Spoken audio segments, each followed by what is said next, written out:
ये 4 प्रॉब्लम्स हैं, इनके सॉल्यूशंस हैं, इनके जो बुक के सॉल्यूशन मैंने वो भी दे दिए हैं, यहाँ पे भी सॉल्यूशन दे दिए हैं। इन लोगों को काइंडली आप खुद गो थ्रू करें और अंडरस्टैंड करें, ये आपके असाइनमेंट के तौर पे है।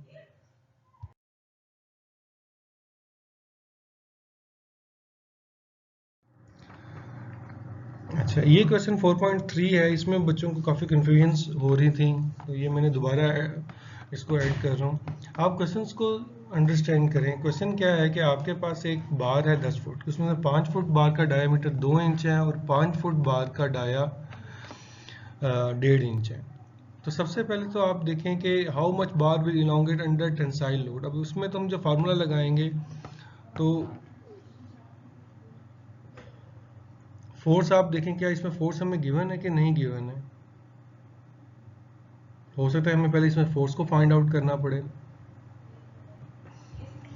लेकिन ये जो लोड दिया है 30 kIPS का, यहाँ पे आप मे भी कंफ्यूज हो सकते हैं। ये स्ट्रेस नहीं है, ये लोड ही है। It means kilo pounds. ये किलो पाउंड्स को लिखने का एक और वे है kIPS। अब आपका लोड दे दिया गया है। अब आपके पास दो सेगमेंट हैं, लेंथ उन दोनों की 5-5 फुट है। चूँकि हम इंचेस में सारा सेटअप करेंगे, तो ये इंचेस में जब कन्वर्ट करेंगे तो वो 60 इंच बन जाएगी। चूँकि मटेरियल एक है, स्टील का बना हुआ है, तो ई की वैल्यू दोस्तों के लिए सेम होगी। हाँ, सिर्फ एरिया का फ़र्क आएगा। क्यों? क्योंकि एक का डायमीटर 2 इंच और एक का डायमीटर हाफ इंच है। सेकंड पार्ट पे आप आए। सेकंड पार्ट पे ऑब्जर्व करें कि वो क्या कह रहा है आपसे कि how much will be a bar of uniform cross section which has the same weight. अब यहाँ पे बात हो रही है वेट की, तो इधर हमें अंडरस्टैंड करना पड़ेगा कि हमें डायमीटर निकालना है। और ये सिंपल सा कॉन्सेप्ट है कि वेट सेम है, मटेरियल सेम है, तो मटेरियल सेम होने का मतलब क्या है कि उसकी डेंसिटी सेम होगी। तो हम इस कॉन्सेप्ट को आगे डिस्कस करेंगे। तीसरा है कि what are the factor of safety with respect to failure by slip in two bars A and B. Two parts. ये पहले पार्ट में हमने ये देखना है कि जो मैक्सिमम स्ट्रेस है वो कहाँ पे प्रोड्यूस हो रही है। दूसरे पार्ट में चूंकि डायमीटर ही एक है, तो हम मैक्सिमम स्ट्रेस का कॉन्सेप्ट ही यहाँ पे नहीं आएगा। अब हम इनके सोल्यूशन की तरफ मूव करते हैं। अब इसमें आप पहला पार्ट देखें। पहले पार्ट में सिंपल वो ये गेम है कि हमारे पास फार्मूला है, पी दोनों में सेम है, लेंथ दोनों की 5-5 फीट है, जो कि 60 इंच में कन्वर्ट कर ली गई है। ई दोनों का सेम है, मॉडुलस ऑफ इलास्टिसिटी स्टील का बना हुआ है। सिर्फ एक का फर्क आ रहा है, एक में आपका डायमीटर 2 है और एक में आपका डायमीटर 1.5 है। तो ये तो बहुत आसान सा है।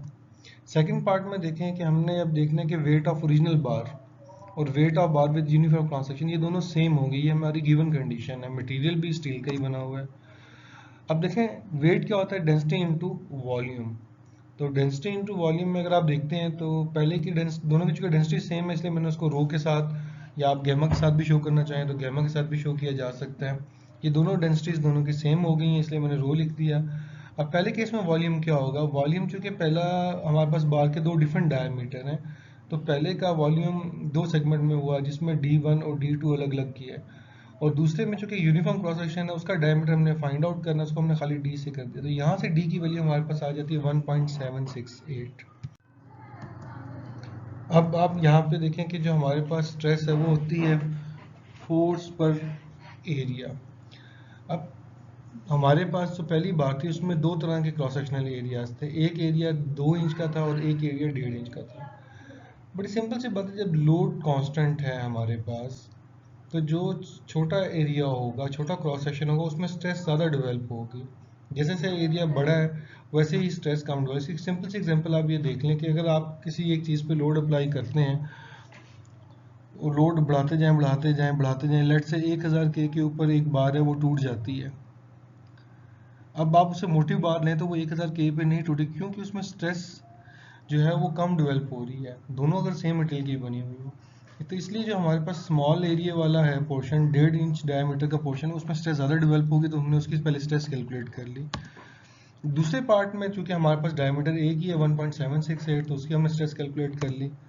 अब हमें पता है जो मैक्सिमम अलाउेबल स्ट्रेस हमें गिवन है वो 53,000 थी। उसको हमने डिवाइड किया, जो हमारे पास स्ट्रेस मैक्सिमम आ रही है मटेरियल के अंदर, तो फैक्टर ऑफ सेफ्टी आ गया। इट मीन्स कि अगर हम पहला बार यूज़ करते हैं, इसमें एक 2 इंच का डायमीटर होगा, एक 1.5 इंच का डायमीटर होगा, तो हमारा फैक्टर ऑफ सेफ्टी है 3.12 टाइम। मीन्स कि अगर उसमें जितनी भी स्ट्रेस डेवलप हो रही है उससे 3 गुना ज़्यादा भी स्ट्रेस हो तो वो उसे बर्दाश्त कर सकेगा। लेकिन अगर हम सेम वेट का, सेम मटेरियल का, यूनिफॉर्म क्रॉस सेक्शन का एक बार बनाते हैं, तो उसके अंदर जो फैक्टर ऑफ सेफ्टी है 4.34 आ रहा है। इट मीन्स कि वो 4 टाइम ज़्यादा लोड को भी, स्ट्रेस को भी बर्दाश्त कर सकता है। तो यहाँ से ये हमारी अंडरस्टैंडिंग डेवलप होती है कि अगर हम यूनिफॉर्म क्रॉस सेक्शन का वो बना लें तो हमारा सेम मटेरियल भी खर्च होगा, बनाना भी आसान है और वो ज़्यादा मजबूत होगा। ये क्वेश्चन बहुत आसान है, इसमें आपको डिफॉर्मेशन दे दी गई है और आपने लोड कैलकुलेट करना है और फिर फैक्टर ऑफ सेफ्टी निकालना है। मेरा नहीं ख्याल कि इसको ये मज़ीद डिस्कशन की ज़रूरत है, आप इसको अंडरस्टैंड कर सकते हैं।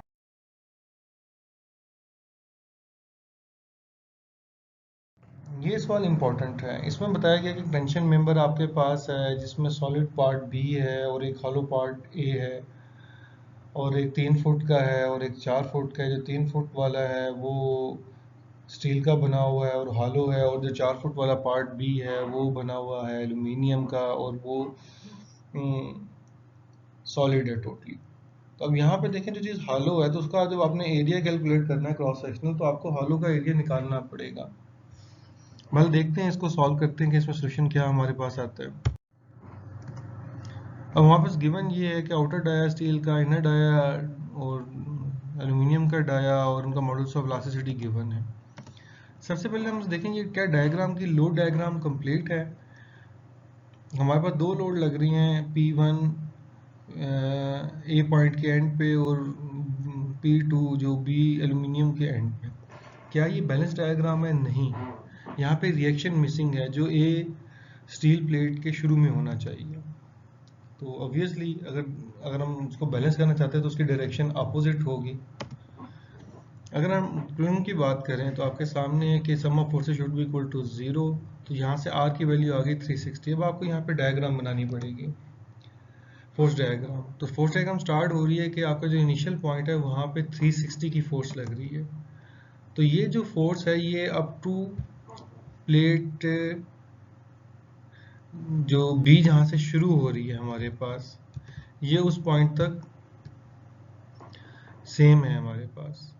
और जैसे वो बी पॉइंट तक पहुंचती है तो वहां पे एक और लोड लग रहा है 120 का, जो अपोजिट डायरेक्शन में है। तो मकसद कहने का ये है कि जो पूरी स्टील प्लेट ए है, स्टील रॉड हमारे पास है, स्टील ट्यूब ए है, उसमें जो फोर्स है वो 360 की है। जब वो खत्म होने वाली होती है तब उसमें एक और फोर्स 120 की लग रही है।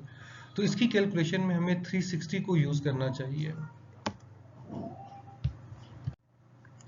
अब आप देखेंगे जैसे उस पॉइंट पे पहुंचे तो वहां पे 120 की फोर्स लग रही थी, तो रिजल्टेंट फोर्स हो गई 240। अब ये बी जो पूरी की पूरी हमारे पास है, इसमें जो फोर्स लग रही है वो 240 की है, और जब आप एंड पे जाते हैं तो एक और 240 की फोर्स है, उसने इस डायग्राम को 0 पे कर दिया। इसका मतलब कि हमारी डायग्राम ठीक है। अब आप इसको सॉल्व करेंगे, पहले आपने एरिया निकाल लिया, क्योंकि आपको पता है कि स्टील हालो है तो उसका एरिया में हम सब्ट्रैक्ट कर देते हैं।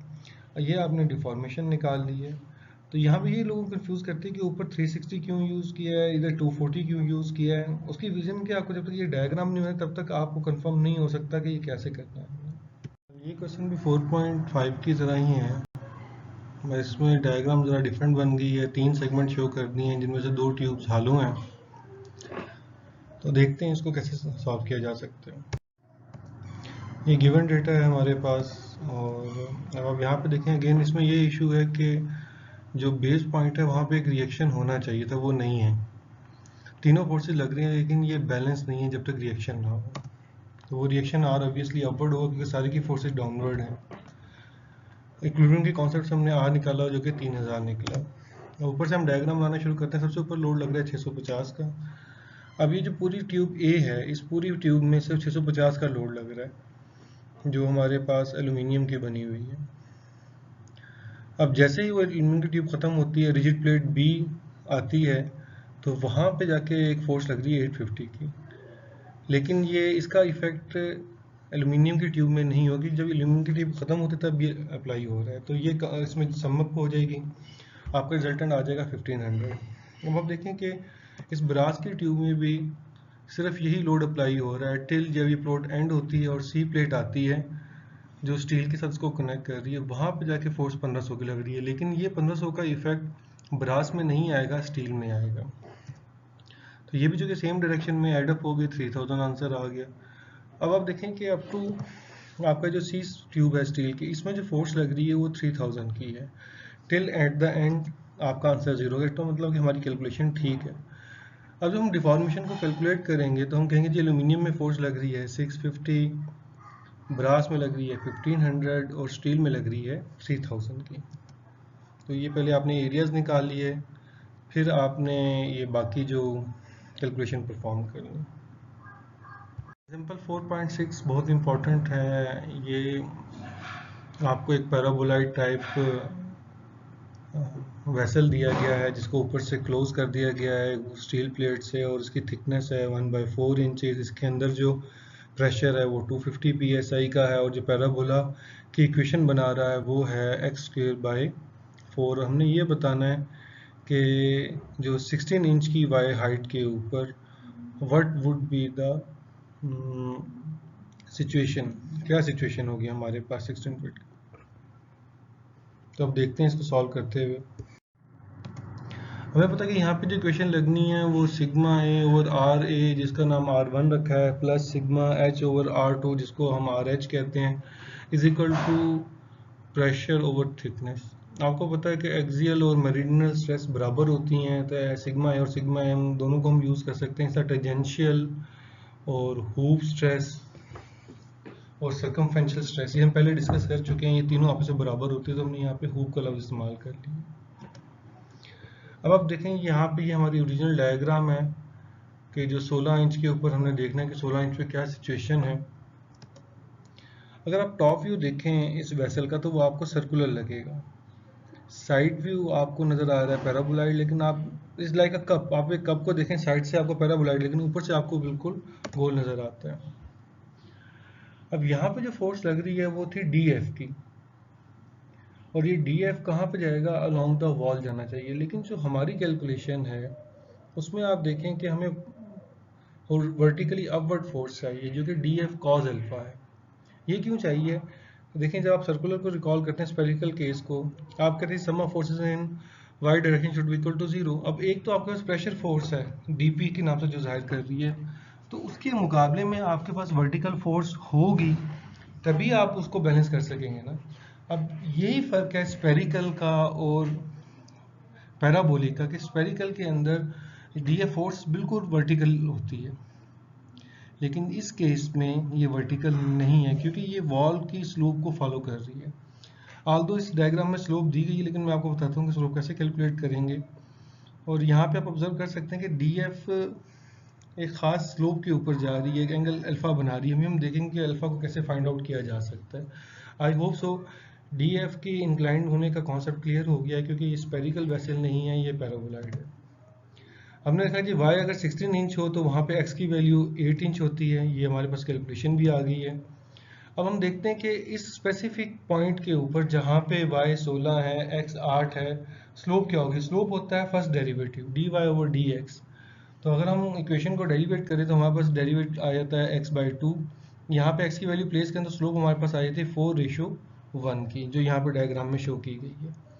अब मैं इसको अलग से ड्रॉ करता हूँ कि ये DF हमारे पास फोर्स है, ये उसकी स्लोप है 4:1। अगर हम 4 के पास वाली साइड पे एंगल अल्फा ले लेते हैं तो अल्फा इस साइड पे भी आएगा। ये हमारे पास वो रिक्वायर्ड कंपोनेंट है वर्टिकल जो हमने फाइंड आउट करना है। चूंकि ये एंगल के साथ है, बेस बन चुका, तो ये होगा DF कॉज अल्फा। और कॉज अल्फा यहाँ पे क्या होगा? अगर आप देखें कि आपके पास एक साइड 1 है, दूसरी साइड 4 है, तो तीसरी साइड ऑब्वियसली हमारे पास स्क्वायर रूट ऑफ 17 बनेगा। 4 का स्क्वायर 16, 1 का स्क्वायर 1, 1 जमा 4 17, 16, 4 का स्क्वायर 16 है और जमा 1 17, तो 17 का स्क्वायर रूट आ जाएगा। तो यहाँ पे ये 4 आपके पास बेस है और 17 का स्क्वायर रूट जो है वो हाइपोटेनस है, तो यहाँ से कॉज अल्फा की वैल्यू आपके पास आ जाएगी। अब what would be DF in the same concept, कि DF क्या होता है हमारे पास स्पेरिकल की तरह के, वो स्ट्रेस होती है जो वॉल में होती है और cross sectional area of wall.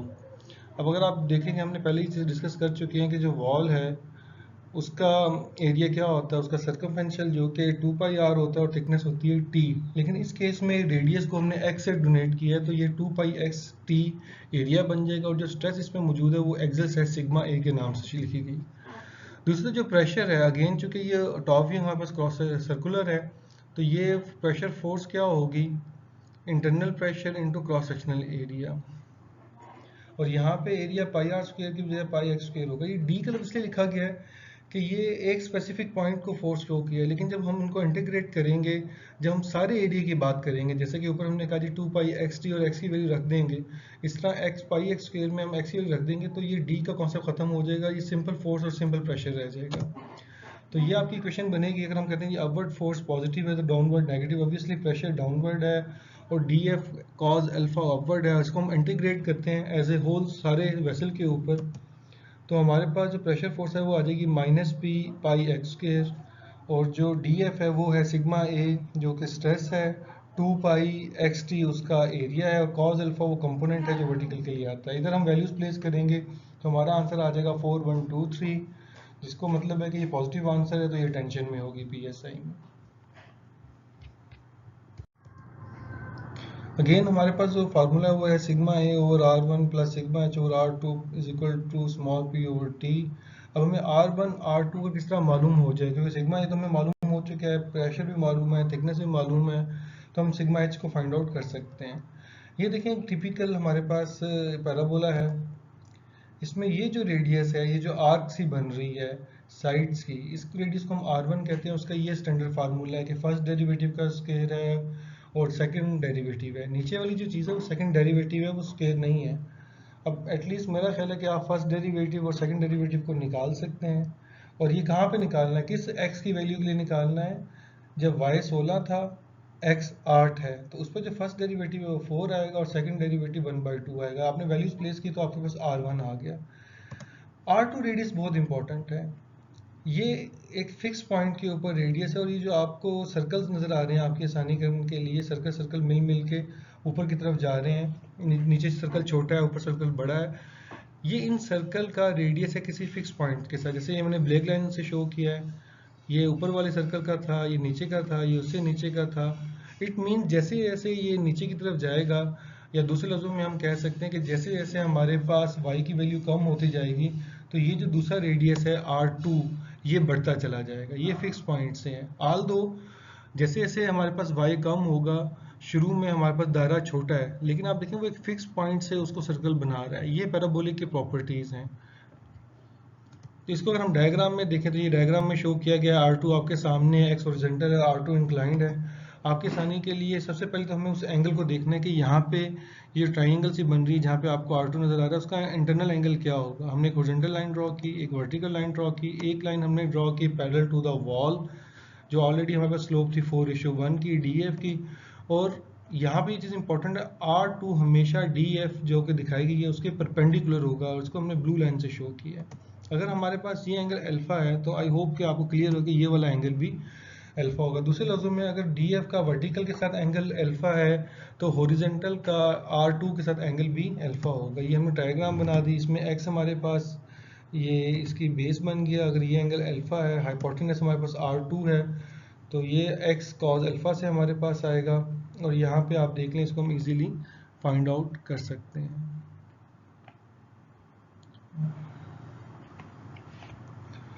तो मेरा नहीं ख्याल कि यहाँ पे कोई कंफ्यूजन आपको है किसी भी किस्म की।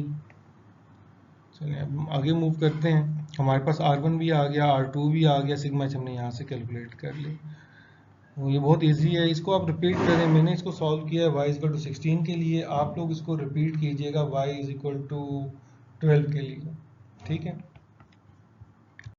अगेन ये वही वर्कशीट का फॉर्मेट है जनरल सा, और मैं अगेन आपको ये रिपीट कर रहा हूँ कि अब तक अगर आपने 3 वर्कशीट जमा करवाई हैं और ये चौथी वर्कशीट है आपकी, तो उन तीनों के नंबर एक तरफ हैं, इस अकेली के नंबर एक तरफ होंगे। लाजमी नहीं है कि आप ये समझ लें कि जी हम कोर्स के एंड पे जमा करवा देंगे। ये वीक आपके पास इंपॉर्टेंट है।